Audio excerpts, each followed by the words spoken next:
에베소서 6장 14절 한 절 보도록 하겠습니다.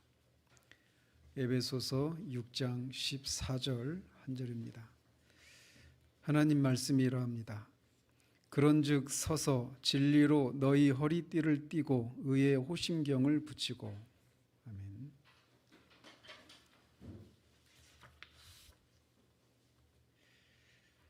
지난 2주 전까지 해서 오랜 동안 마귀의 관계에 대해서 살펴보았습니다.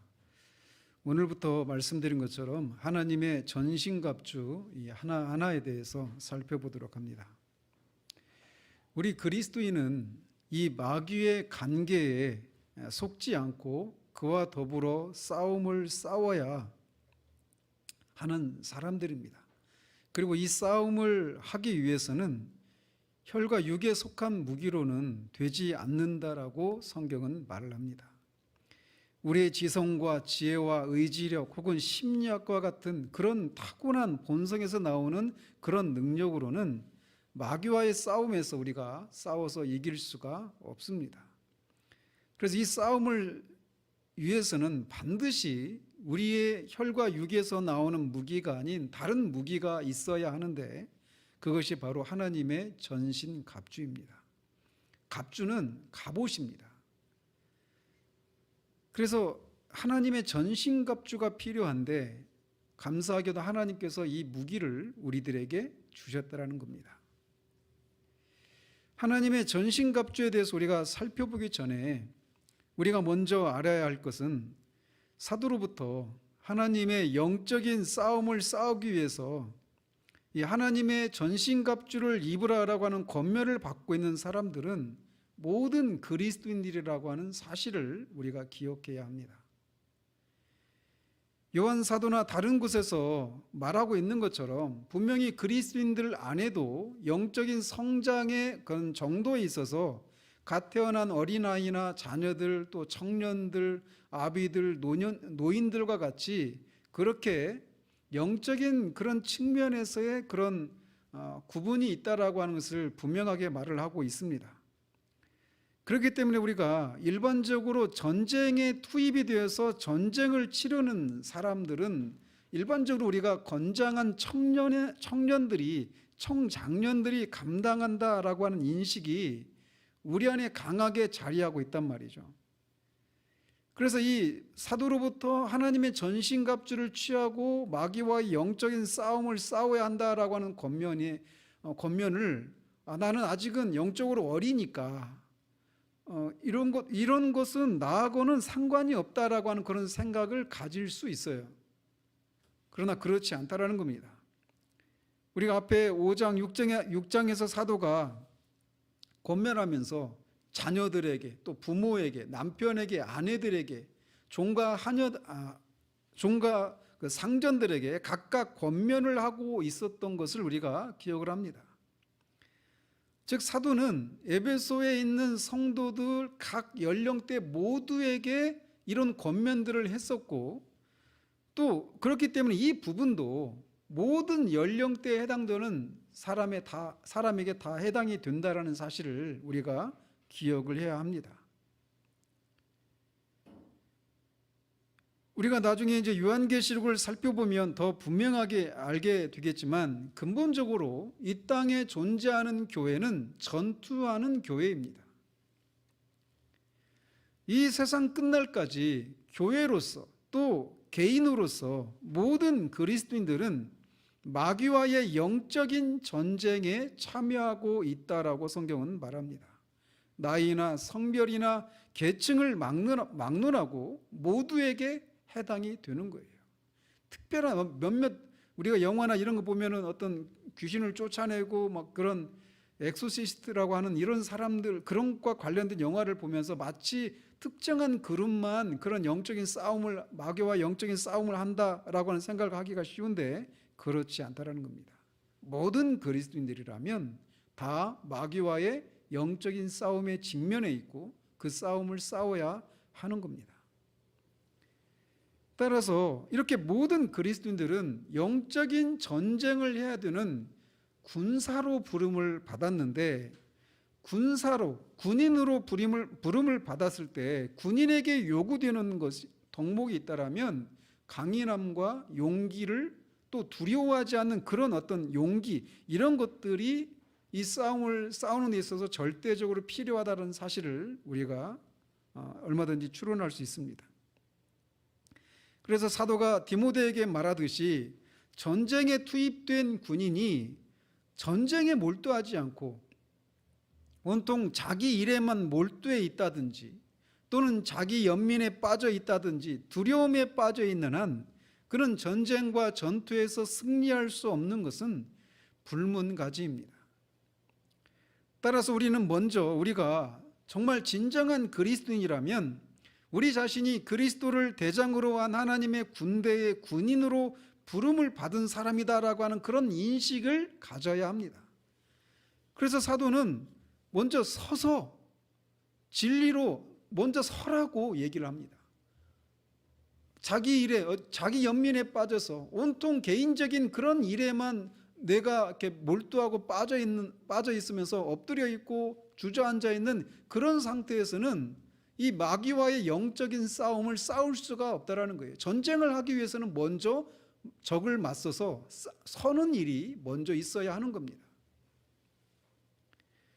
따라서 우리가 스스로를 돌아보면서 내가 군인으로서의 그런 마음의 준비와 또 전투를 벌일 수 있는 그런 무기들을 갖추고 있는 사람인지, 내가 전투를 하고 있는 사람으로서 그것에 필요한 그런 무장을 갖춰야 된다라는 그런 필요들을 우리가 얼마나 깊이 인식하고 있는지 돌아볼 필요가 있습니다.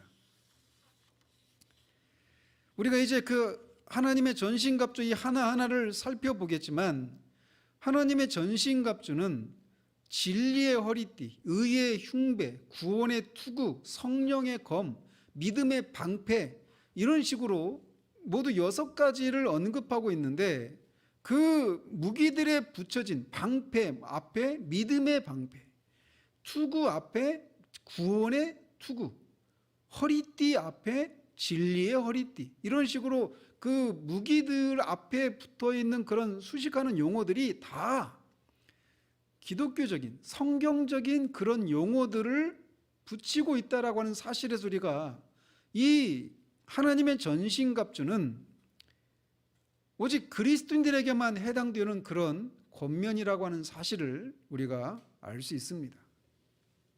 이 무기들의 이름에서 알 수 있는 것처럼 하나님의 전신갑주는 복음 진리에 대한 깨달음과 그것을 그 각 상황에 적용하는 것으로 구성되어 있다라고 하는 것을 알 수 있습니다. 따라서 복음에 대한 깨달음이 없이는 마귀와의 싸움을 할 수가 없습니다. 오직 그래서 이 무기들은 그리스도인들에게만 해당이 되고 그것을 사용할 수 있는 그런 힘과 특권이 그리스도인들에게만 해당이 된단 말이죠. 그런데도 우리는 자주 이 사실을 잊습니다. 그래서 그리스도인이 아닌 사람에게 진리로 허리띠를 띠라고 하는 권면이나 다른 어떤 모든 것들을 그들에게 그렇게 권면하는 그런 실수들을 하는데, 그거는 성경적인 그런 방식이 아니라는 사실이에요. 또한 그래서 먼저는 복음에 대한 그런 깨달음이 있어야 하는데, 복음에 대한 깨달음이 있다고 하더라도 그것을 실제의 상황에 적용하는 것이 없어서도 마귀와의 싸움을 할 수 없습니다. 그러므로 마귀와의 영적인 싸움을 싸우는 데 있어서 가장 중요한 요소는 진리를 깨닫는 것입니다. 진리에 대한 깨달음이 없이 마귀와의 영적인 싸움을 싸울 수가 없어요. 기도보다 먼저 중요한 것은 진리를 깨닫는 겁니다. 진리를 깨닫되 몇몇 특정한 진리를 깨닫는 것으로는 충분하지 않습니다.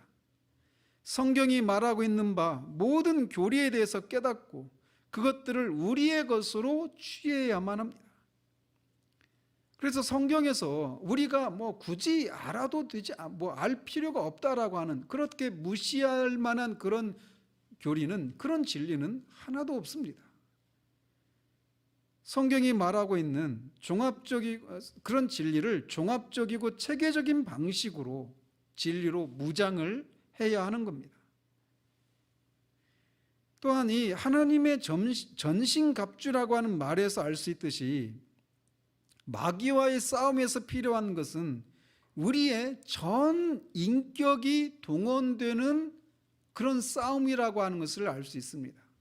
구원의 투구, 머리에서부터 의의 흉배, 진리의 허리띠, 복음의 신발, 믿음의 방패, 성령의 검, 이 모든 것들이 다 우리 머리끝부터 발끝까지 방어하고 또 적을 공격하기 위한 그런 무기라고 하는 사실에서 우리가 알 수 있듯이 이 영적인 싸움을 싸우는 데 있어서 우리의 전 인격이 동원되는 그런 싸움이라고 하는 것도 우리가 기억해야만 합니다. 또 하나님의 전신갑주에서 사도가 언급하고 있는 이 6가지 무기들은 다 로마 군인의 무장과 관련이 되어 있습니다. 당시 이 편지를 받고 있는 에베소에 있는 성도들 역시 로마의 속주로서 로마 군인들이 전쟁에 임할 때 어떤 복장을 하고 있는지를 잘 알고 있습니다. 늘 그들의 주변에서 이 로마 군인들을 볼 수 있었고 그들이 어떻게 무장을 하고 전투를 하는지 그 각각이 어떤 작용들을 하는지를 알고 있는 그런 상황 가운데 그들에게 이 편지를 하고 있단 말이에요. 그래서 사도 바울은 그런 어떤 선 지식을 갖고 있는 그런 배경 하에서 마귀와의 영적인 전쟁을 하기 위해 필요한 무기들을 이렇게 로마 군인의 무장과 연관시켜서 비유하고 있는 것을 보게 됩니다. 그래서 말씀드린 것처럼 이 무기들은 모두 6가지를 언급합니다. 그런데 우리가 먼저는 머리끝부터 발끝까지 해서 순서대로 구원의 투구부터 의의 흉배, 또 진리의 허리띠, 복음의 신발, 이런 식으로 머리부터 이 발끝까지 어떤 가시적인 어떤 그런 것들, 그런 순서를 따라서 무기 체계를 언급해야 될 것처럼 보이는데 그런 방식을 취하지 않고 있다는 겁니다. 사도가 가장 먼저 언급하고 있는 것은 진리의 허리띠입니다. 뒤에서 살펴보겠지만 허리띠가 어떻게 영적인 무기가 될 수 있느냐 이렇게 생각할 수 있는데 굉장히 중요한 요소예요. 그래서 이 진리의 허리띠, 의의 흉배, 평안의 복음이 준비한 신발, 믿음의 방패, 구원의 투구, 성령의 검, 이렇게 모두 6가지를 언급하고 있는데 이 순서가 매우 중요합니다. 그냥 무작위로 사도가 그냥 생각나는 대로 눈에 먼저 띄는 순서대로 이 무기를 언급하고 있는 것이 아니라 굉장히 논리적인 순서를 따라서 이 무기를 언급하고 있어요. 이제 그걸 우리가 뒤에서 하나씩 이제 살펴볼 것입니다. 그러면서 이 6가지 무기가 논리적인 순서를 좇아서 언급하고 있는데 이 무기를 크게 2가지로 구분할 수 있어요. 하나는 이 앞에 있는 허리띠, 신발, 흉배는 몸에 고정시키는 그런 무기들에 해당이 됩니다. 이것들은 몸에 단단히 고정시켜야 하는 그런 것들이에요. 신발이 벗겨진다든지 허리들을 느슨하게 메어서 옷이 줄줄 흘러내린다든지 이런 것이어서는 안 돼요. 이것은 다 몸에 단단하게 부착시켜야 하는 그런 특징을 가진 무기들이라고 할 수 있어요. 이에 비해서 투구나 또 방패나 검, 이거는 몸에 부착된 것이 아닌 그런 무기들입니다. 사도 당시의 투구를 우리가 이제 어떤 그 시대의 서구 영화들이나 또는 우리나라에도 그런 투구를 썼잖아요. 그래서 그런 사극에서 보는 그런 어떤 굉장히 머리에 딱 맞게 쓴 그런 투구를 생각하기 쉬운데 사도 당시의 투구는 그런 정도까지는 아직 안 되는 그런 상황이었어요. 어쨌든 이렇게 몸에 부착시키는 무기와 그렇지 않은 무기 이렇게 구분할 수 있어요. 일반적으로. 그리고 또 이 6가지 무기 중에 성령의 검, 곧 하나님의 말씀만 적을 직접적으로 공격하는 그런 무기입니다. 이에 비해서 5가지는 방어하는 그런 무기들이에요. 방어하는 데 필요한 그런 무기들이라고 할 수 있습니다. 그럼에도 불구하고 이 6가지 무기들은 군인이 전투를 벌이는 데 있어서 반드시 필요한 무기들입니다. 하나라도 없어서는 안 되는 무기들이에요.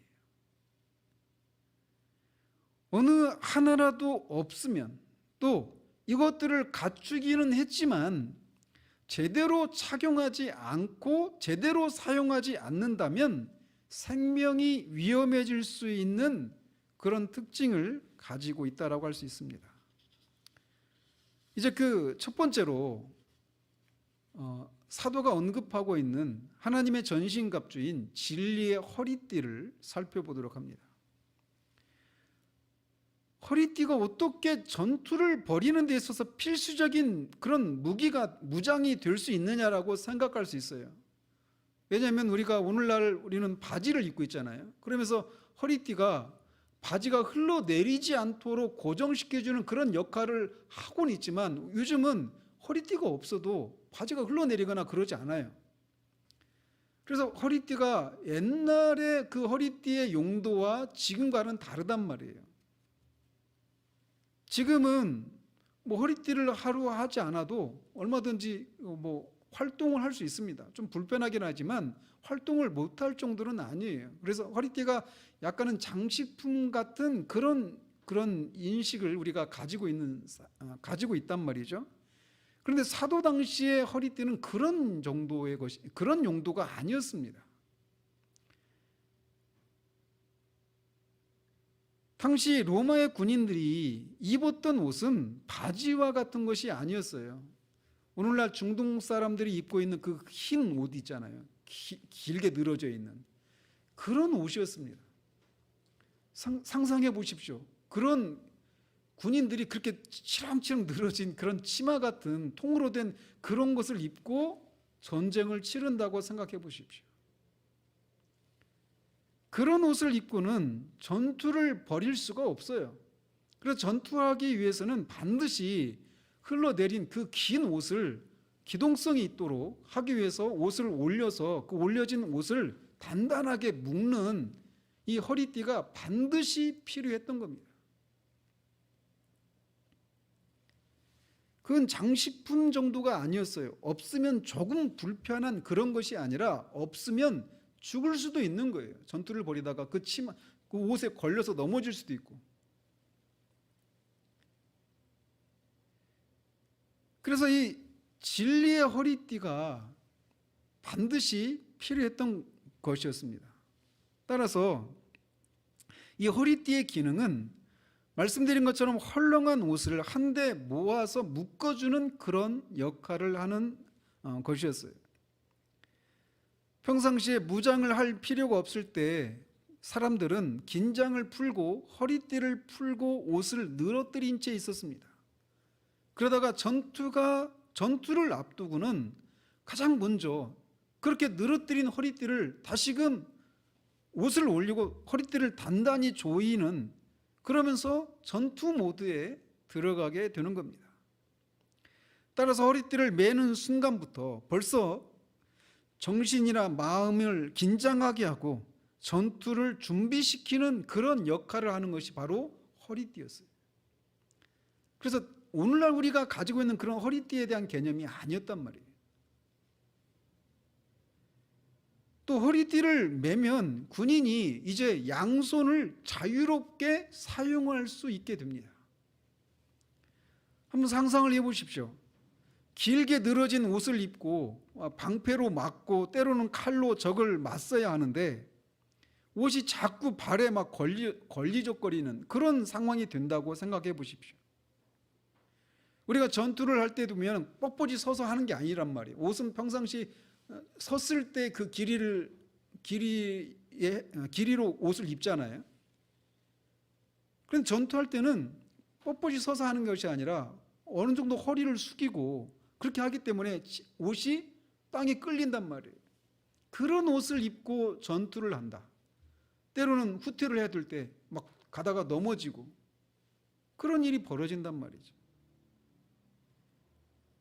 그래서 그거를 그렇게 해야 되는데 만약에 허리띠가 없으면 한 손으로 막 허리띠를 막 잡고 상상해 보십시오. 그런 일이 벌어지는 거예요. 그러나 허리띠를 하면 이제 양손을 자유롭게 사용할 수 있게 되는 거예요. 이게 영적인 측면에서도 시사하는 바가 있어요. 따라서 자유롭게 활동하기 위해서는 허리띠를 매는 것은 필수적인 것이었습니다. 또 허리띠를 매는 것은 군인에게 안정감을 가져다 주는 것이었습니다. 말씀드렸던 것처럼 허리띠를 단단히 매고서 그는 임박한 전투에 필요한 그런 마음의 준비를 갖추게 되는 겁니다. 우리 주님은 제자들에게 깨어 있으라라고 하는 그런 권고를 자주 하셨어요. 그러면서 그 마음의 허리를 허리띠를 띠고 그렇게 섬기는 그런 마음의 자세를 강조하신 것이 있는데 다 이것과 관련이 있는 그런 권면이었습니다. 그래서 당시 전투를 앞둔 로마 군인이 가장 먼저 갖추어야 할 무장은 허리띠를 단단히 매는 것이었습니다. 그렇기 때문에 사도가 의도적으로 마귀와의 영적인 전쟁에 필요한 하나님의 전신갑주를 언급하면서 가장 먼저 진리의 허리띠를 띠라고 권면하고 있는 거예요. 로마 군인이 가장 먼저 허리띠를 조이고 그 다음에 무장을 갖추고 전투에 임하는 그런 것에 입각해서 진리의 허리띠를 띠는 것이 가장 중요하다라고 하는 것을 언급하기 위해서 이것을 가장 먼저 언급하고 있는 겁니다. 그렇다면 진리의 허리띠를 띠는 것이 영적으로 어떤 의미가 있는 것일까요? 사도는 단순히 허리띠를 띠라라고만 말하지 않고 진리의 허리띠를 띠라고 말을 합니다. 사도가 여기서 말하고 있는 진리는 무엇인가에 대해서 사람들은 이것을 우리는 그냥 진리로 여러분들은 바로 이게 진리가 여기서 말하는 진리가 하나님의 말씀 성경이다라고 하는 것을 그냥 직감적으로 우리가 알잖아요. 그런데 많은 사람들은 이게 하나님의 말씀인 성경이 아니라 우리 안에 있는 성실성과 신뢰하는 마음을 의미한다.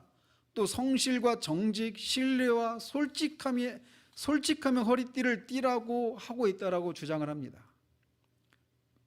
왜냐하면 사도가 뒤에서 보면 하나님의 말씀인 구원의 투구 또 성령의 검을 취하라고 하는 말을 하고 있단 말이에요. 근데 앞에서 진리의 허리띠라고 말하면 진리가 하나님의 말씀을 또 의미한다라면 그냥 의미 없이 그냥 반복하고 있는 것이 되니까 여기서 말하는 진리는 그런 하나님의 말씀인 성경이 아니라 어떤 우리의 마음의 성실함과 신뢰와 정직함과 솔직함이라고 하는 그런 마음이다 이렇게 얘기를 해요. 또 시편에서도 내 마음을 정직하게 하사라고 하는 이런 간구를 통해서 그런 것에 연유해서 이것을 그런 의미로 그런 것이라고 주장하는 분들이 있어요. 그러나 사도가 여기서 말하고 있는 진리는 우리 마음의 성실함과 정직함과 같은 것들이 될 수가 없습니다. 이런 것들은 혈과 육에 속한 것들에 불과하기 때문에 그래요. 그것만으로는 되지 않아요. 마귀와의 영적인 싸움에서 이런 것들로는 맞설 수가 없습니다. 따라서 여기에서 말하고 있는 진리는 객관적인 하나님의 말씀, 다른 말로는 성경의 전 진리를 가리킵니다. 우리 주님이 유대인들에게 진리를 알지니 진리가 너희를 자유하게 하리라 라고 말씀하셨는데 바로 그 말씀이 여기에 해당되는 거예요. 주님이 말씀하고 있는 진리는 결코 우리의 성실함과 정직과 신뢰와 솔직함과 같은 것들이 아닙니다. 그런 것들을 갖춘다고 해서 우리가 자유하게 되는 게 아니거든요. 사탄으로부터 우리가 자유하게 되는 것이 아니란 말이죠. 주님이 말씀하고 있는 진리는 기독교의 교리, 전체를 가리키는 것이 분명합니다. 또 요한복음 17장 17절에서 주님은 대제사장적인 기도를 하시면서 이렇게 기도하셨습니다. 그들을, 즉 예수 그리스도를 믿는 자들을 진리로 거룩하게 하옵소서. 아버지의 말씀은 진리니이다 라고 말씀하셨습니다. 따라서 우리는 먼저 객관적인 하나님의 말씀으로 준비되어야 합니다. 그런데 이렇게 하나님의 말씀에 대한 지식을 우리가 가져야 된다라고 할 수 있는데, 여기서 말하는 이 개념이 단순히 어떤 성경의 어떤 사실들을 샅샅이 알고 있는 것만을 의미하는 것이 아닙니다.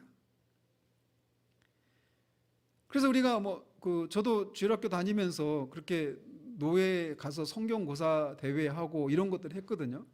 그런 것들이 무익한 건 아닌데, 마치 그런 지식들을 많이 가지고 있으면 성경 시험을 통해서 100점을 맞는 그런 지식을 갖고 있어야 된다, 이런 걸 의미하는 게 아니라고 하는 사실을 알아야 합니다. 오늘날과 같이 워낙 성경을 읽지 않는 그리스도인들이 많은 시대에서 성경에 대한 그런 지식을 가지고 있는 것만도 대단한 것처럼 여겨지는 그런 가난한 시대이긴 하지만, 그럼에도 불구하고 사도가 말하고 있는 것은 단순히 그런 정보로서의 성경 지식을 많이 습득해야 한다라고 하는 것을 말하고 있는 것이 아닙니다. 그 성경의 그 여러 가지 진리들이 결국은 말하고 있는 종합적이고 체계적인 그런 진리를, 객관적인 진리를 알아야 한다라고 하는 것을 사도가 말하고 있는 겁니다. 따라서 먼저 우리는 성경의 객관적인 진리를 알아야 합니다. 그러나 덧붙여서 말을 하면 이 객관적인 진리를 우리가 주관적으로, 개인적인 방식으로 알아야 하는 겁니다. 이렇게 객관적인 하나님의 말씀을 주관적인 말씀으로 아는 방식으로 진리로 무장되어야 한다라고 말하고 있는 거예요. 그래서 우리가 그렇게 객관적인 하나님의 말씀을 주관적인 그런 경험과 체험을 통해 아는 그 진리로 무장되어 있을 때, 우리는 그 진리에 대해서 확고한 그런 신념을 가질 수 있게 되는 겁니다. 이렇게 확고한 신념을 가진 진리에 의해서 어떤 상황들을 판단하고 그 상황에 맞는 행동을 취하는 것이 진리로 허리띠를 띠라고 하는 것이 의미하는 것입니다. 이 동일한 개념을 사도 베드로는 이렇게 표현합니다. 너희 마음의 허리를 동이라. 사도 베드로는 마음의 허리띠를 동이라고 말을 합니다. 즉 사도 바울 역시 진리의 허리띠로 띠라라고 할 때 이거를 그냥 어떤 우리가 육체적인 물리적인 그런 개념으로 이것을 생각해서는 안 돼요. 결국 사도 베드로가 말하고 있는 것처럼 진리로 우리의 마음을 무장하고 긴장하고 그것을 통해서 모든 상황들을 분별하고 그 상황에 맞는 행동들을 취할 수 있는 그런 지식을 갖추어라라고 하는 것을 말하고 있는 겁니다. 그래서 같은 성경 베드로전서 5장 9절에서도 너희는 믿음을 굳건하게 하여 그를 대적하라라고 권면하고 있습니다. 믿음과 진리는 같은 개념이에요. 믿음이라고 하는 것은 우리가 믿어야 할 그 객관적인 진리를 믿는 겁니다. 진리라고 믿는 거예요. 이처럼 우리가 이런 진리로 무장되어 있지 않으면 우리는 죽습니다. 진리가 우리의 삶의 모든 영역과 우리의 전 인격을 주장하게 하는 것이 되어 있지 않으면 마귀와의 싸움에서 승리할 수가 없습니다. 그래서 가장 중요한 일이 진리로 무장하는 일이에요. 우리가 믿어야 할 분이 누구신지, 또 우리가 믿어야 할 것이 무엇인지에 대해서 우리는 알아야만 합니다. 그리고 그렇게 우리가 믿어야 할 분, 또 믿어야 할 것에 대한 진리에 의해서 모든 것들을 판단하고 그것에 의해서 우리의 삶이 움직여지는 그런 태세를 갖추어야 하는 겁니다. 다른 사람에게 진리를 가르칠 수 있을 정도의 지식으로 무장되어 있는 것으로 충분하지 않습니다.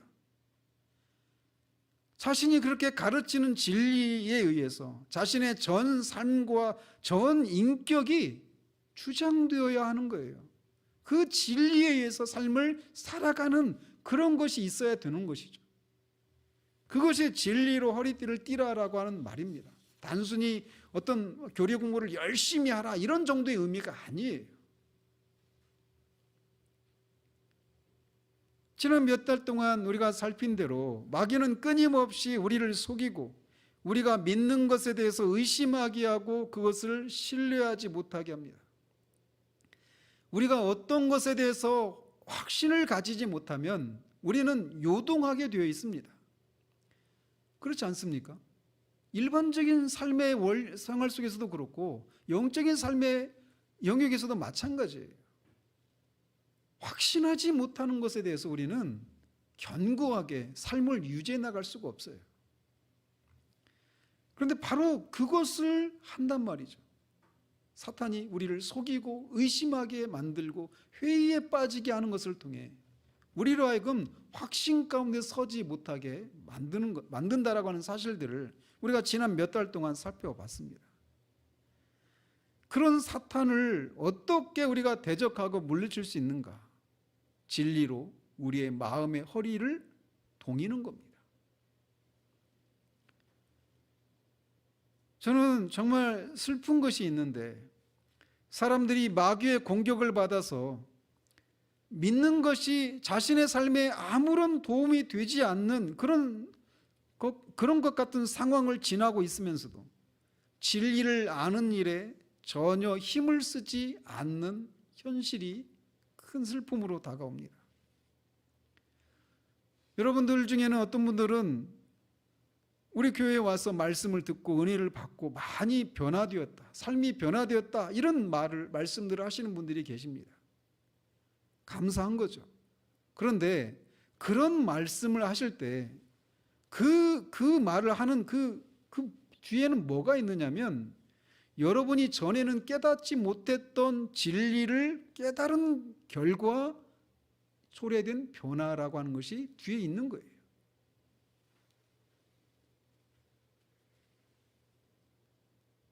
우리가 예수 그리스도를 믿는다라고 말을 하면서도 하나님을 믿는다라고 말을 하면서도 믿는 것이 우리의 삶에 아무런 도움이 되지 않는 것 같은 그런 상황들을 우리는 너무 자주 지나갑니다. 그 이유가 무엇이냐면 우리가 진리로 무장되어 있지 않기 때문에 그래요. 자신의 상황을 진리에 입각해서 분별하고 판단할 수 있는 그런 능력이 부족하기 때문에 그렇습니다. 그래서 많은 사람들이 연약한 가운데 있어요. 그런데 우리가 그런 생각들을 한단 말이에요. 연약한 사람들이 왜 연약하냐? 진리로 무장되어 있지 않기 때문에 연약한 거거든요. 그런데 연약하니까 이 진리, 교리를 가르치고 하는 것들은 아직은 아니고 다른 그런 사람들을 세워줄 수 있는 어떤 견고하게 세워줄 수 있는 다른 무엇을 찾는 그런 것이 있어요. 왜냐하면 사람들은 일단 어디가 아프면 그 아픈 것, 그 증상을 먼저 치료하고 싶어 하거든요. 그 증상, 그걸 대증치료요법이라고 하잖아요.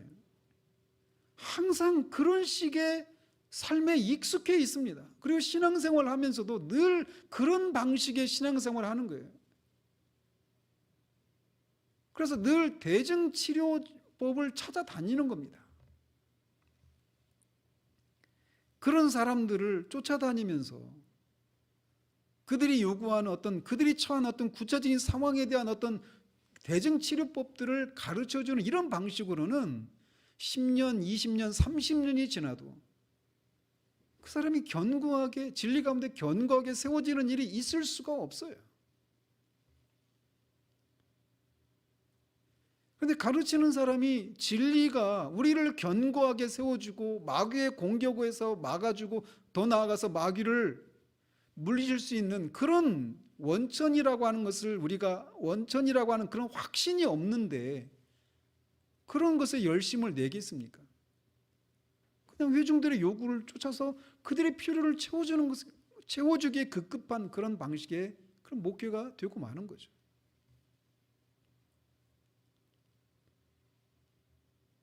교리를 가르치고 그것을 자신의 삶에 적용하는 방법들을 열심을 내어 가르치는 것을 통해 그들이 견고하게 세워질 수 있는 겁니다.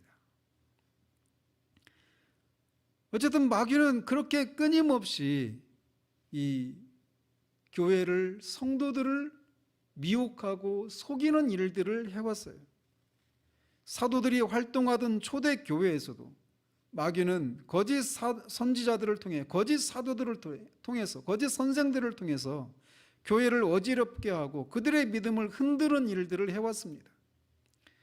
갈라디아 교회는 예수를 믿음으로만 우리가 의롭게 된다라고 하는 사도의 가르침을 버리고 거짓 선생들의 가르침을 쫓으면서 할례를 행하고 율법을 지키는 것을 통해 완전한 구원에 이를 수 있다라고 하는 거짓 선생들이 있었습니다.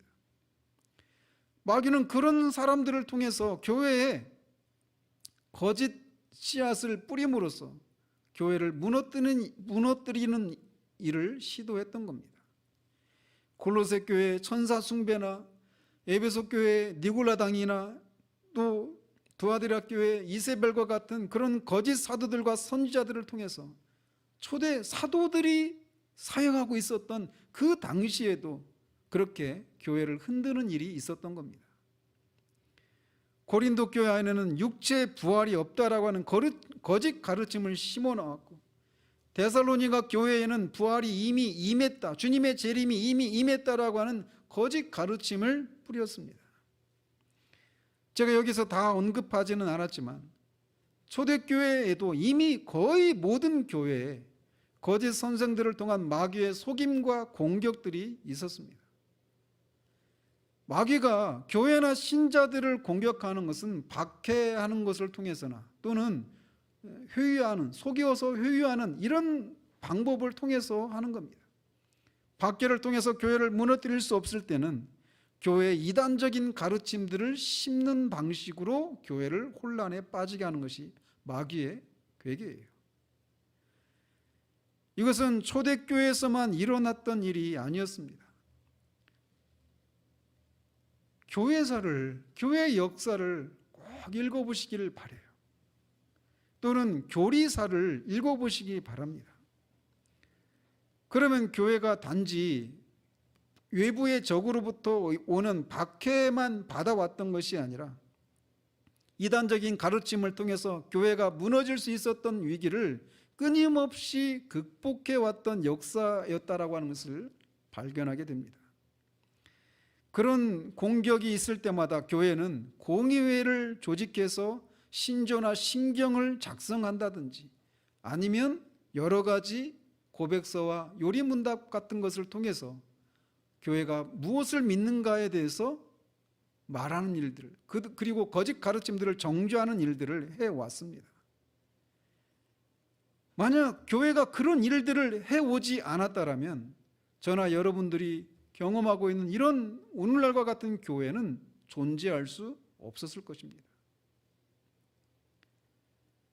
제가 종종 말씀드리지만 우리가 오늘 또 예배하면서 사도신경으로 우리의 신앙을 고백했는데 이런 사도신경을 필두로 한 신경이나 신조들이 있기까지 교회가 얼마나 치열한 전투를 벌여왔는지를 알게 되면 우리는 우리의 신앙에 대해서 이렇게 느슨한 마음의 태도를 가질 수가 없게 됩니다.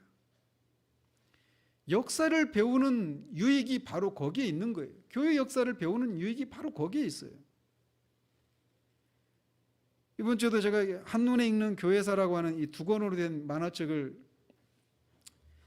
목사가 만화책을 읽었다고 하니까 웃을 수도 있는데, 요즘 그렇게 깊이는 없죠. 더 막 활자로 되는 것처럼 그렇게 상세하게 다룰 수는 없지만 굉장히 좋은 그런 방식이라고 생각을 해요. 우리도 몇 권 읽었잖아요, 같이. 그러면서 이 한눈에 읽는 교회사라고 하는 이 책을 읽으면서 제 마음에 막 제 자신이 부끄러워지는 거예요. 그 역사 가운데 무명의 또 그런 그 많은 하나님의 사람들이 교회에 닥친 그런 위기를 신경이나 어떤 고백서나 이런 것들을 작성하는 그런 과정 속에 그들이 때로는 순교를 하기도 하고 그 진리를 가지고 마귀와 영적인 싸움에서 싸우기 위해서 그렇게 수고를 아끼지 않았던 그런 모습들을 보면서 제 마음이 다시금 진리로 교회를 섬기고 진리를 지켜야 된다라고 하는 그런 책임감이 커지는 것을 보게 되었습니다. 오늘날에는 소위 신앙 고백적인 교회들이 많이 없습니다. 신앙 고백적인 교회라고 하는 건 우리 교회는 이러이러한 것을 믿습니다 라고 하는 것을 말하는, 걸어놓고 있는, 선언적으로 고백하는 그런 교회를 가리키는 거예요. 이런 모습은 우리가 사는 시대에 한 단면을 보여주고 있는 현상이라고 생각합니다. 무엇을 믿는지도 몰라서도 그렇지만 무엇을 믿는지 안다고 해도 우리는 무엇을 믿는지에 대해서 선언하는 순간 하나됨이 깨어지고 다툼이 일어난다는 생각들을 많이 합니다. 그래서 무엇을 믿는지를 선명하게 말하는 것보다는 하나됨이 더 강조되는 그런 시대예요. 교단이 깨어지고 그 과정에서 다툼이 일어나는 폐해들을 경험하면서 그에 대한 반동으로 무엇을 믿는지에 대해서 분명하게 선언하지 않으려고 하는 그런 모습이 우리 시대의 지배적인 것 같은 모습을 봅니다. 우리 교회도 겨우 웨스트민스터 신앙 고백서와 소요리 문답 정도만을 전했지만 교회사에 등장했던 수많은 신앙 고백서들과 요리 문답들과 신조들이 나올 수밖에 없었던 배경은 그런 것들을 통해서 진리를 확고히 하지 않으면 교회가 사탄이 뿌려놓은 거짓 가르침에 무너질 수 있는 그런 배경에서 나왔다라고 하는 사실을 우리가 기억해야 됩니다. 그래서 그런 역사적인 신앙 고백서들을 또는 신경들을 배우는 일들에 우리가 열심을 낼 필요가 여기에 있어요.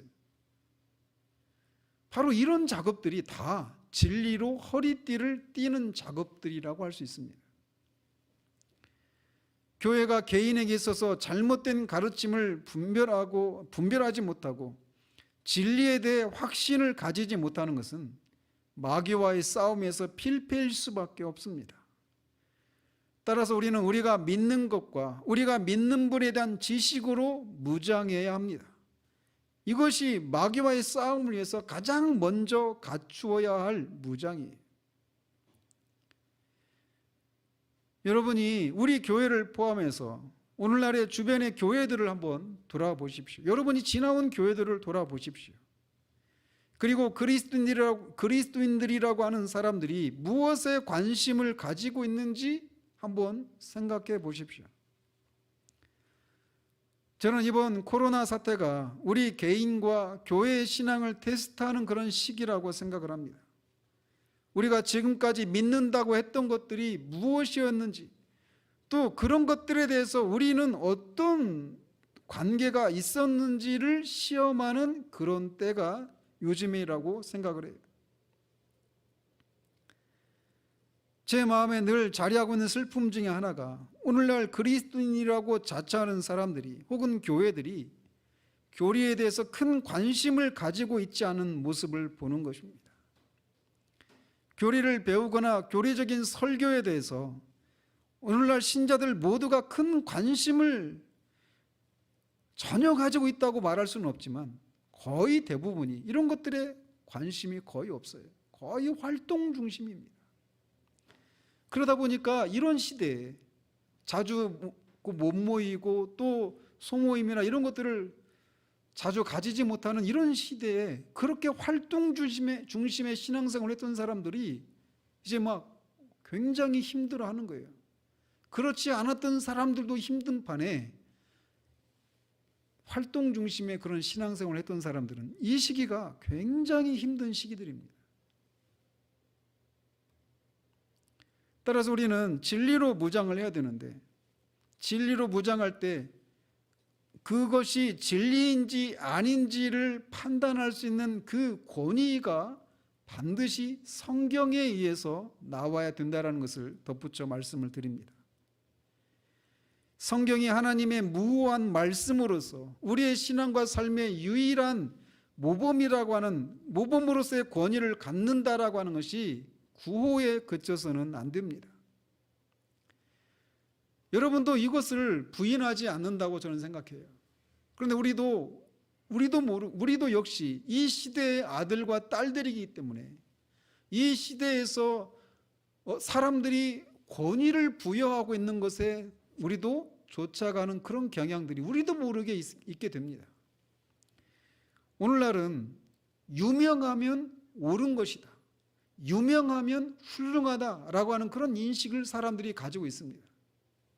또 큰 교회다, 유명하고 큰 교회다, 그리고 그런 교회를 담당하고 있는 목사다라고 하면 그것이 다 옳은 것처럼 생각하는, 그분들이 다 훌륭한 사람이라고 하는 그런 생각을 다 가지고 있어요.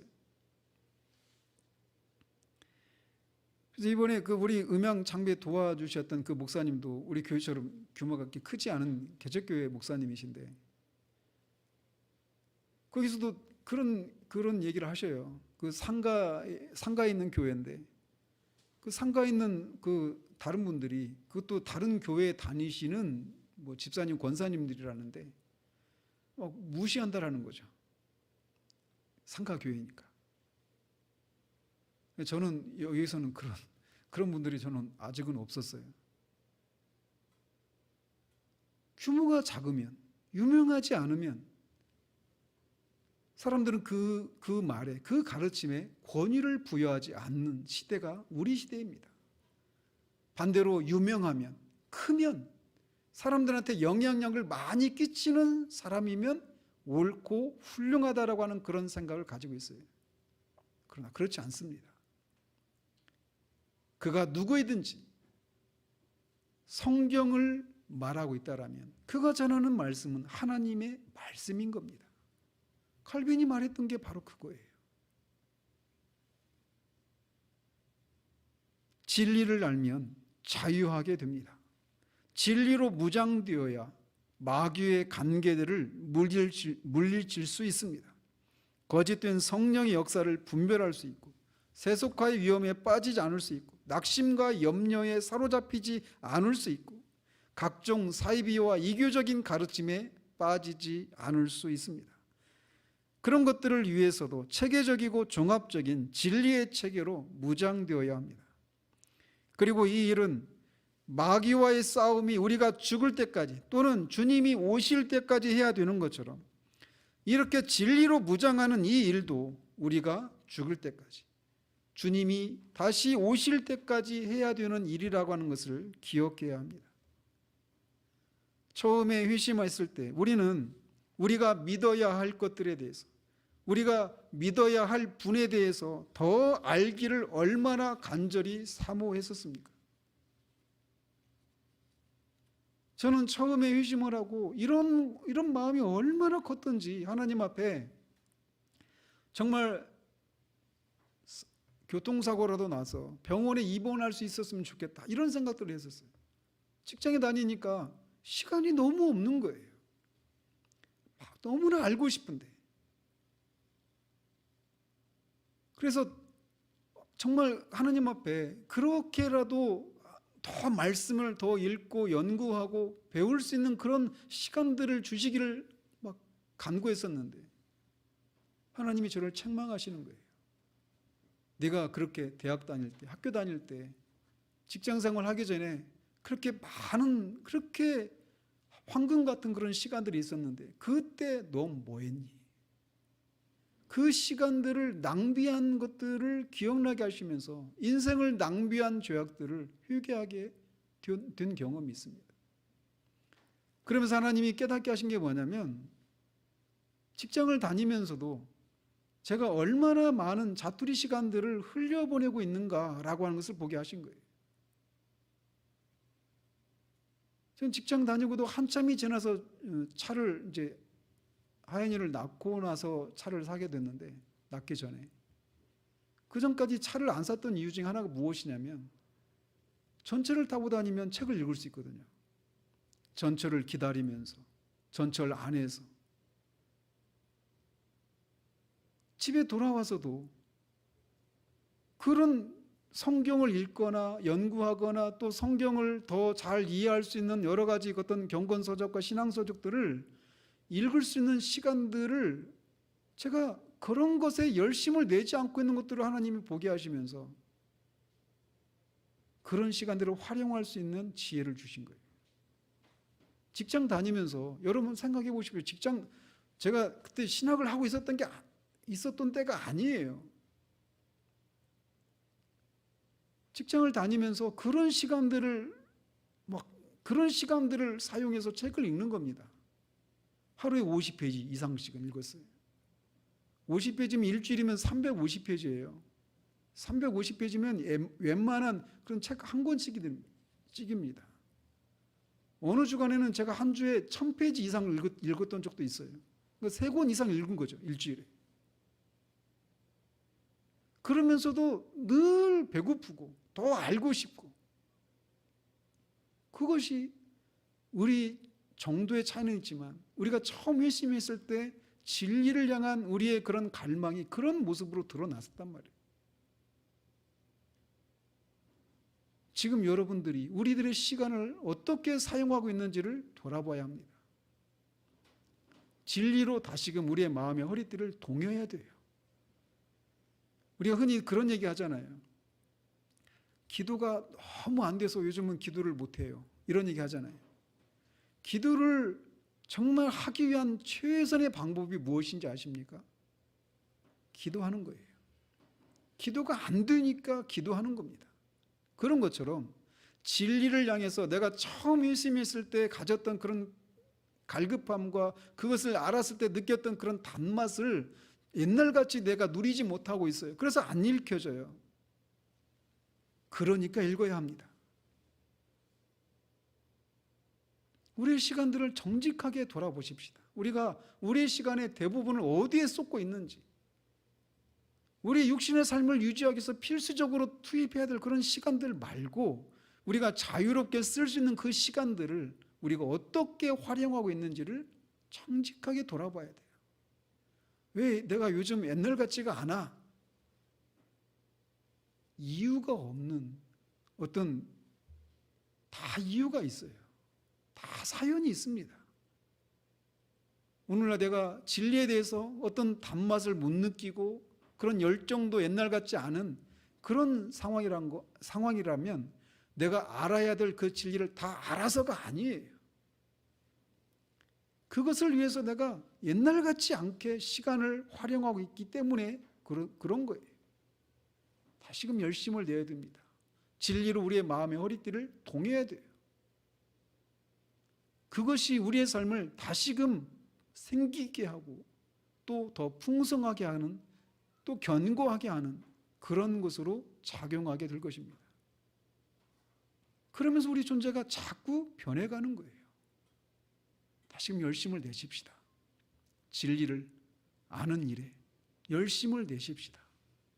그래서 정말 이 혼돈의 시대에, 이 곤고한 시대에 우리가 진리로 무장되어 있어서 마귀의 관계를 물리치고 더 나아가서 그 진리로 말미암아 우리 삶의 모든 영역에서, 많은 영역에서 자유함과 생명을 누리는 일들이 힘있게 우리 가운데 일어날 수 있게 되기를 우리 주님의 이름으로 축원드립니다.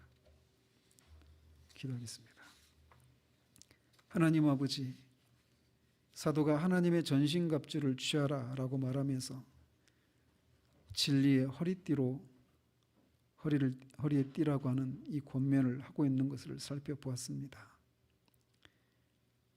우리가 믿어야 할 분이 누구신지, 우리가 믿어야 할 것이 무엇인지를 아는 이 지식을 종합적이고 체계적인 방식으로 객관적으로 알 뿐만 아니라 그것을 주관적으로 경험하는 방식으로 이 진리를 아는 일에 다시금 우리가 열심을 낼 수 있도록 주님 도와주시기를 원합니다.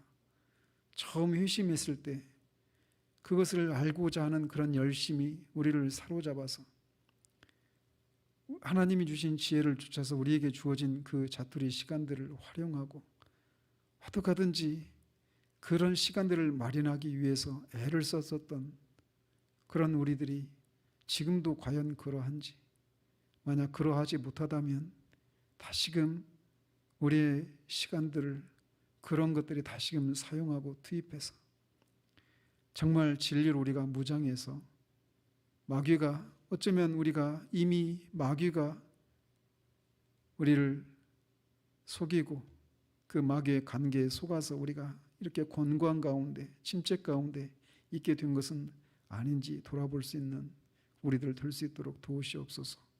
우리에게 주어진 시간들을 다시금 이 진리로 무장하는 일들에 힘을 써서 마귀를 대적하고 자유함을 더 풍성하게 누리기를, 그런 원하는 마음이 우리를 지배할 수 있도록 도우시기를 원하옵고 우리 주 예수 그리스도 이름으로 기도합니다. 아멘.